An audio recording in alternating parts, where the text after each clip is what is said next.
ဒါဆိုမင်းကဖွဲ့ကောင်းတော့လားဒါဆိုသူတို့နှစ်ယောက်ကဘာလာလို့တော့ဘူးလိုက်ကောက်တယ်သူကကောက်ခိုင်းတာဟမ်မုံစားရမရှိလို့မကြောက်ဘူးလားမင်းတို့ကားခိုင်းမိမှာတော့သူများလူလိန်နေတော့မကြောက်ဘူးလားကလေးဖန်းနေမကြောက်ဘူးလားဟမ်တိုက်ခွဲပြီးတော့ဥတွေတဲတွေနှုတ်သွားမှာမကြောက်ဘူးလားကလေးပန်းနေနဲ့ကလေးတခိုးတွေနဲ့တွေ့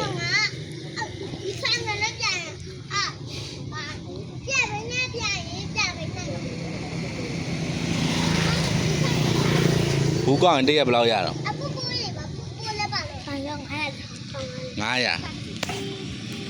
900နဲ့ကလေးတခိုးဖမ်းမှာမကြောက်ဘူးလား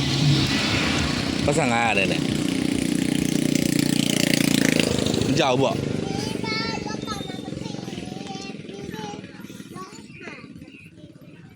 ကြောက်ပေါ့ကလေးတခိုးတွေသူများတွေဥတွေအသေးတွေနှုတ်တာမကြောက်ဘူးလားမကြဘူးလားဟမ်အေးသွားလမ်းဘေးရသွားကားတိုက်လို့လေကိုကပြန်ယော်နေအောင်မယ်ဟောဒီလမ်းဆိုမတိုက်ဘူးသွား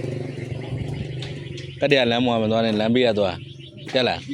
နှစ်ချီးရပါဇက်ထဲဝင်တော့မှတော့အေးခြေထောက်တွေလည်းခိုင်းမြင်မယ်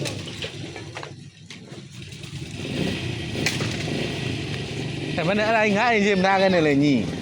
ယူသွားလေကိုပါသားကိုဆိုင်ကဲဟိုနောက်မှာဆိုင်ကဲသွား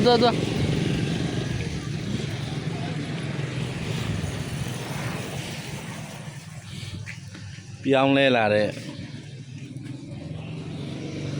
ခေရဲ့ဘယ်လိုပြောရမလဲပြောင်းလဲလာတဲ့ခေလို့ပဲပြောလူတွေရဲ့ပညာမရှာတော့ပတ်စံရှာတယ်ပတ်စံရှာတော့ကုန်တိုင်းပြန်ရှာရတယ်ဘသူအပြစ်တင်အောင်ဘသူမှပြစ်မတင်အောင်ကိုပဲပြစ်တင်အောင်